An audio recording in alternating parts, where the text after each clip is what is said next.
Next, we're going to go on to kneading your clay. How is that different? Well, instead of hitting it on the tabletop, now we're gonna start going into pushing it on the tabletop. So this is what it means to knead clay. It's kind of like how you would imagine kneading pizza dough.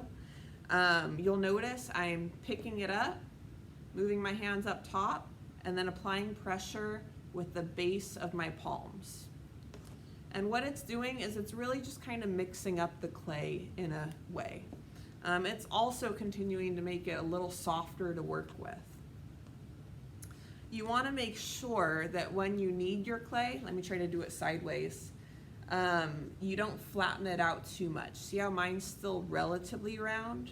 What'll happen is if you apply too much pressure with your palms, like you do that, and you have this, then when you pick it up and you put it on the table and you do this again, you might start folding in some air pockets into your clay. Because see, now I have this. If I do this, I might have just kind of, imagine like a wave in the ocean, I might have just kind of looped over the clay and held in some air, and now I might have air pockets in my clay. Now, we haven't covered yet why you don't want air pockets in your clay, so for now, just trust us on this. You don't want air pockets in your clay. And that's part of the many purposes of kneading and wedging. But for all intents and purposes, we will talk about the main 3 reasons that you want to knead and wedge your clay. One reason you want to knead and wedge your clay is that homogenizes hydration levels. So I know that sounds kind of fancy, but basically you're just taking the moisture and you're evening it out. So you're evening out the moisture. So, you know, I took this clay out of the block, right? Even though it was in a plastic bag and it held in a lot of the moisture, it's safe to assume that the outside parts of the block were probably a little bit drier than the inside pieces of the block. So by kneading and wedging the clay, you're helping to even all that out. Now the outsides are blending with the inside pieces and all of the different moisture levels are getting balanced. So, you know, homogenizing hydration levels is essentially the same as evening out the moisture. Another reason that kneading and wedging is important is it realigns the clay particles. So picture all these little bits of clay, right, inside of your clay, like atoms or something you can't exactly see, but all these tiny little pieces. When you knead and wedge your clay, you're smushing and mushing up the clay, and it's taking all the particles and it's really connecting them a lot better. What's going to happen is if you knead and wedge your clay really well, it's going to prevent cracking in the future, because imagine a clay where the particles are not connected, right? If you start working with the clay, if there's a weak point where those particles aren't really close, that's where you're going to start getting cracking. So you want to make sure to knead and wedge your clay to realign the clay particles. Third reason that you want to knead and wedge your clay is it increases plasticity. So what is plasticity? We use that word a lot in ceramics. It pretty much refers to the stretchiness of your clay.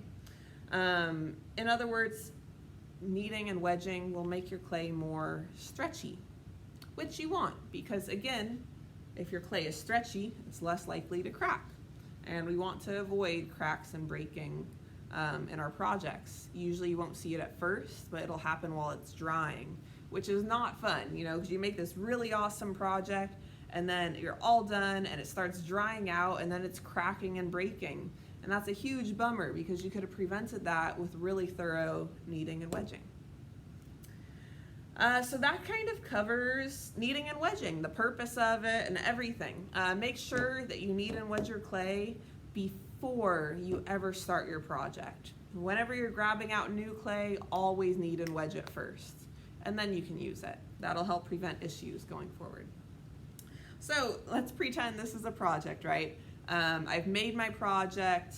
maybe I still have to work on it, you know, I'm not done with it, which is common. You won't finish a project in half an hour usually. It might take you several classes.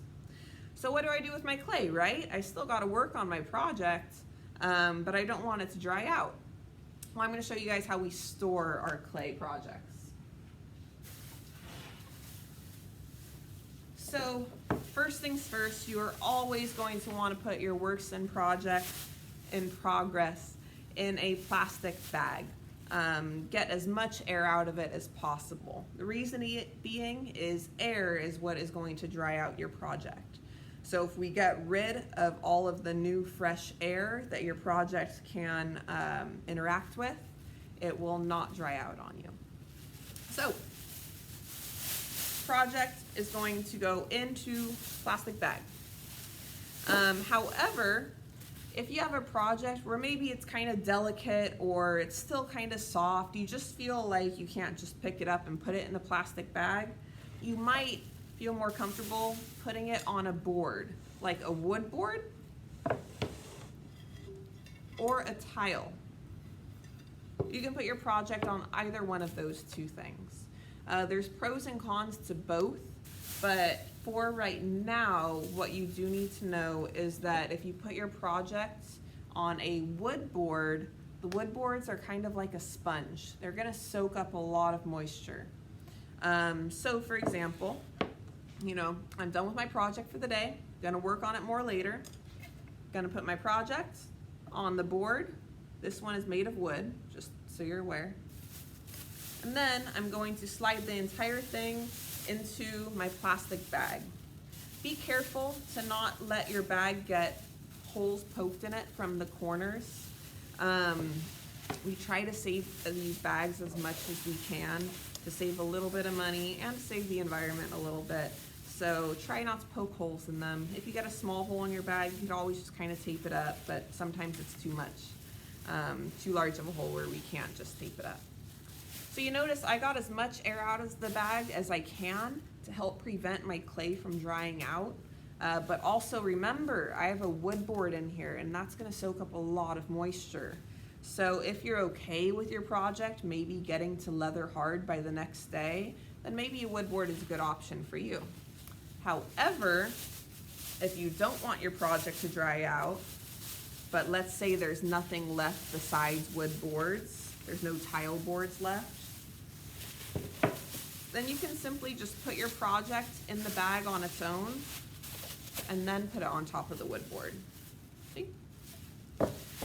As far as tying your bag shut, you obviously don't want to let fresh air into your bag if you still have to work on your project because you don't want it to dry out. But you don't really want to tie your bag into a knot. The reason being, they're really hard to undo. It won't seem like it at the time, but it's really hard to undo knots in these bags.